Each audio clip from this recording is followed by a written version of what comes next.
I'm joined now by Deutsche Welle correspondent Emmanuelle Chaze, who's in Berlin.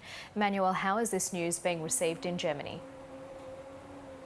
Well, indeed, a controversial legacy, but that's not really the case here in Germany, where we have two reactions I'd like to bring to you. First, the foreign minister of Germany, Annalena Baerbock, who issued a statement on Twitter. She said that Gorbachev let himself be guided by peace and understanding between people in moments of destiny in our history. She says that the end of the Cold War and German unity are his legacy, and says that Germany was mourning the loss of a statesman to whom the country is eternally grateful. Another significant reaction, that of EU Commission President Ursula von der Leyen. She's also German, and she also hailed Gorbachev as a trusted and respected leader who helped bring down the Iron Curtain. And just to give you an idea of what the newspapers are saying about these deaths, just one headline that really stood out, the Frankfurter Allgemeine here said that it was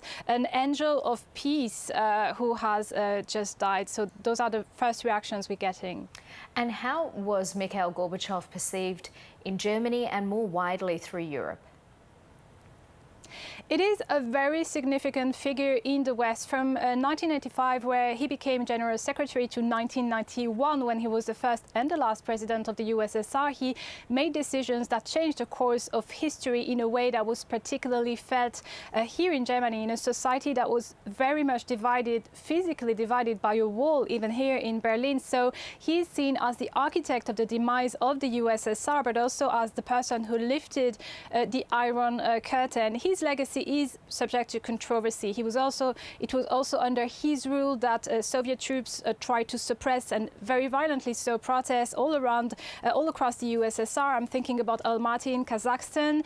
In December '86, there were hundreds of people who died. Also in January 1991, there were protests in the Baltic republics that were also violently suppressed. But it's also his choices and his personal choices that led to a complete shift in the world order. His negotiations with the US helped to bring an end to the Cold War, and it also reduced the threat of a nuclear conflict worldwide. So here in Germany, his efforts, along with the then Chancellor Helmut Kohl, to reconcile the two Germanys and also reconcile Germany with USSR, led ultimately to the fall of the wall, and that's how he is being remembered now. Emmanuelle Chaze reporting from Berlin. Australia's Foreign Minister will meet Timor-Leste's Prime Minister